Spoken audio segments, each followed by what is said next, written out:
નમસ્તે મિત્રો, હું છું સિદ્ધાર્થ છાયા.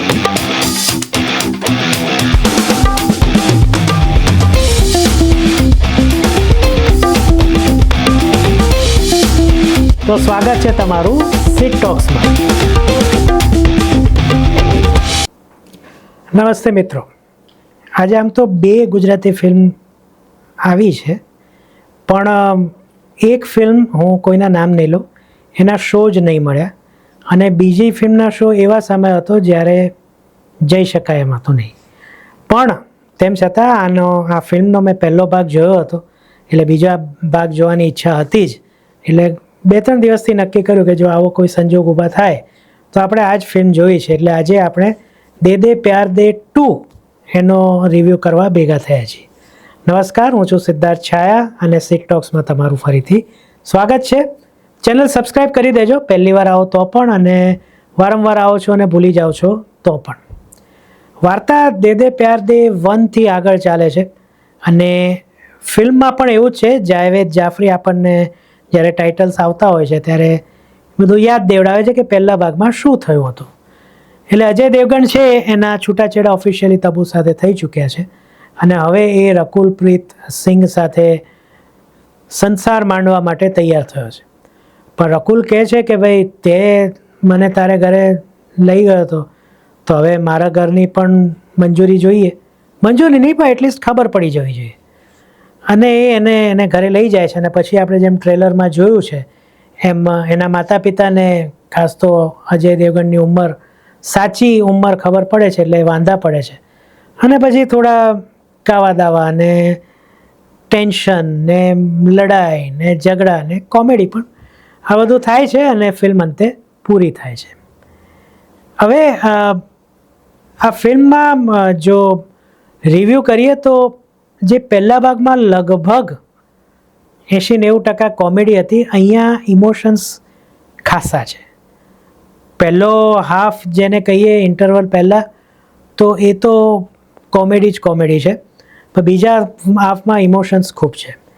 બીજા હાફમાં જ્યારે મિઝાન નામ છે ને, હા, મિઝાન જાફરી, એટલે જાવેદ જાફરીનો સગ્ગો દીકરો છે, એને સેટ કરવામાં થોડુંક બોરિંગ લાગે છે, અથવા તો 1-2 સિક્વન્સ એના વધુ આવી ગયા કે એ સેટ થઈ જાય રકુલ સાથે.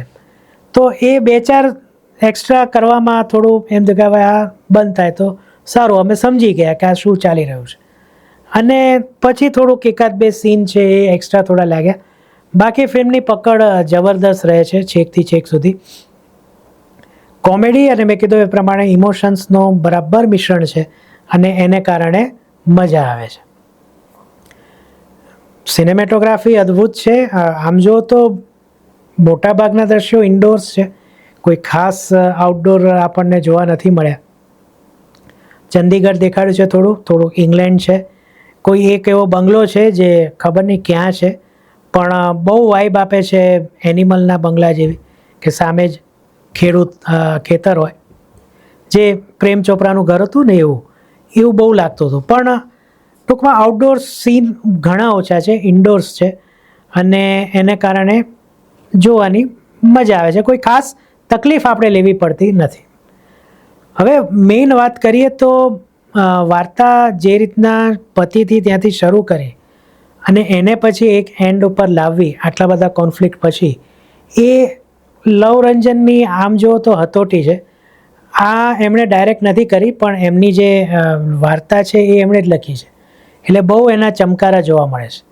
ખાસ કરીને આમાં હું કહું ને તો જેને મેટાફર કહીએ ને, એ બહુ જોવા મળે છે. કે માધવન એવું કે આપણી દીકરીને છે ને આણે કંઈક ખવડાવીને વશીકરણ કરી લીધું છે, શૈતાન દેખાય છે મને આમાં, આવી કોઈ વાત છે. પછી ગૌતમી ગાડગીળ આને કે માધવનને કે શું એ કાજલને ઓળખે છે, આ ટાઈપનો.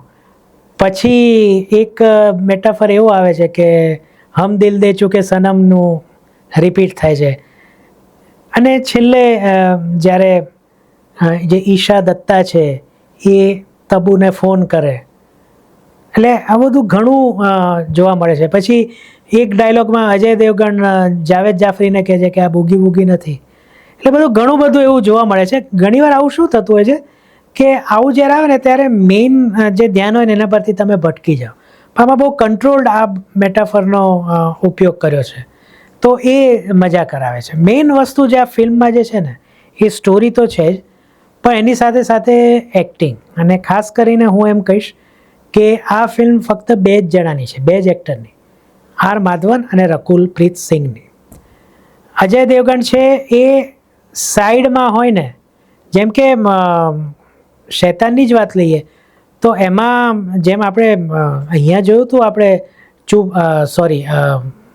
વશમાં પહેલા ભાગમાં કે હિતેનભાઈ સાથે હિતુભાઈનું પણ જોરદાર કામ હતું, પણ અહીંયા અજય દેવગણ થોડો સંતાઈ ગયો હતો આમાં શૈતાનમાં. તો અહીંયા પણ અજય દેવગણને બહુ આ બેના પાવર પેક પરફોર્મન્સને કારણે ખાસ કરવાનું આવ્યું નથી. બાકી ગૌતમી ગાડગીલ સારું એવું એને શું કહેવાય એક ટેકો આપે છે માધવનને. બાકી જાવેદ જાફરી એ અજય દેવગણનો પણ ફ્રેન્ડ છે, એટલે ગયા વખતે એનું ઓછું કામ હતું, પણ આ વખતે એને ખાસું એવું કામ આપવામાં આવ્યું છે. અને અજય દેવગણની સળી કરવામાં ખાસ કરીને તો એ તો એનો ઉત્સાહ વધે એટલા માટે પણ સળી કરીને અને એને સાર્કેસ્ટિક વાતો કરવાની ટેવ એમાં પણ હતી, આમાં પણ દેખાડી છે, એ એને આગળ વધારે છે. મિઝાન જે છે ઓકે છે, ગુડ એક્ટર. એટલે હજી તો મેં એને પહેલી વાર જોયો છે, એટલે વધુ હું કંઈ બહુ જજ ન કરી શકું, પણ હી ઇઝ ફાઇન, ઓકે. વાત કરીએ રકુલ પ્રીતની. હા, એક જિદ્દી યંગ છોકરી, 25-26 વર્ષની, અને એને મોટી ઉંમરના એટલે પોતાનાથી ડબલ ઉંમરના પુરુષ સાથે પ્રેમ થઈ જાય અને પછી ફેમિલી વિરુદ્ધ જઈને ગમે તેટલે જઈને કહેવાય ને કે એક પિતાને પણ પછી એ કશું માને નહીં એ હદ સુધી દેખાડવું, એ એક્ટિંગ એની સારી છે. અને બીજું એક જે કહીએ કે થોડી સ્માર્ટનેસ દેખાડે છે, એ વખતે પણ એની એક્ટિંગ સારી છે. અજય દેવગણને વઢી નાખે છે ત્યારે, અથવા તો એને સમજાવતી હોય છે ત્યારે કે મિઝાન સાથે જે એની થોડી તોફાનની જે વાત છે એ છે કે મેં કીધું એ પ્રમાણે માધવન સામેની એની જે ટક્કર છે એમાં રકુલપ્રીત કૌર ખૂબ સારું કામ કર્યું છે. અને માધવન સાથે ટકી રહેવું એ બહુ મોટી વાત છે જે એણે કરી દેખાડી છે.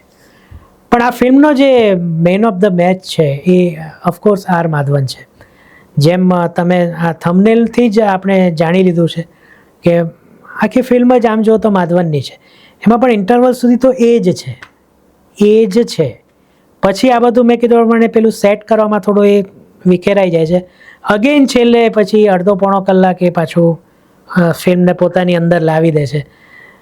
એ પેલો ફની એટલે કોમેડી પ્લસ સિરિયસ અને થોડો પ્લાન કરે એવો વ્યક્તિ, અને છેલ્લે ઓલમોસ્ટ ફની, આ બધા શેડ્સ માધવને બહુ જબરદસ્ત દેખાડ્યા છે. માધવન 3-4 રીતના હસી શકે છે. અને ઇન્ટરવલ પહેલાં કહું કે જ્યારે એ કોઈ નિર્ણય ઉપર પહોંચે છે કે આમના લગ્ન થવા જ નથી દેવા, ત્યારે ગૌતમી ગાડગીલ એના ખભા ઉપર આમ કંઈક માથું મૂકે છે અને કેમેરો એક સાઈડથી બીજી સાઈડ આમ જાય છે. એની સાથે સાથે જે માધવનના એક્સપ્રેશન બદલાય છે ને એ બહુ જોરદાર છે. પછી અજય દેવગણને અને એને લેવા એ જ્યારે લંડન જાય છે કે ઇંગ્લેન્ડ જાય છે ત્યારે અજય દેવગણ બારણું ખોલે છે ને જે એક સ્માઇલ કરે છે ને એ તો કિલિંગ છે. મેં બીજું 2-3 વસ્તુ એનો ઓબ્ઝર્વ કર્યો આ મૂવીમાં કે માધવન આ કપાળ છે ને એની નીચેના ભાગ અને આ હોઠ છે એની ઉપરના ભાગ, આ ભાગથી પણ 3-4 જુદી જુદી રીતના એક્ટિંગ કરી શકે છે. એ તમે ફિલ્મ જુઓ ને ત્યારે મને જોજો, ખાસ કરીને જ્યારે ટેન્સ દ્રશ્યો છે એમાં. તો બહુ ટૂંકમાં આર માધવન જ છે આખી મૂવીમાં. તો બધાની મહેનત, સારી સ્ટોરી, એક સારી સિક્વલ આપણને આપી. આ બધું જોઈએ, બધાના સારા પરફોર્મન્સીસ, ખાસ કરીને આર માધવન મેદાન મારી જાય છે. ગીતો બધા ઠીક છે, બાકી 1-2 જગ્યાએ છોડીને કંટાળો આપતો નથી. તો મારા તરફથી હું દે પ્યાર દેને 3.5 સ્ટાર આપીશ, કારણ કે ફિલ્મ સારી છે, ફિલ્મ જોવા જેવી છે. તો તમે જ્યારે આ ફિલ્મ જોઈને આવો તો મને નીચે કમેન્ટમાં જરૂર કહેજો કે આ ફિલ્મ તમને કેવી લાગી. સિકટોક સાથે જોડાયેલા રહેજો આગલા વિડીયોમાં ફરીથી મળીશું. ત્યાં સુધી સિદ્ધાર્થ શાહને આજ્ઞા આપો અને તમને બધાને મારા તરફથી આવજો.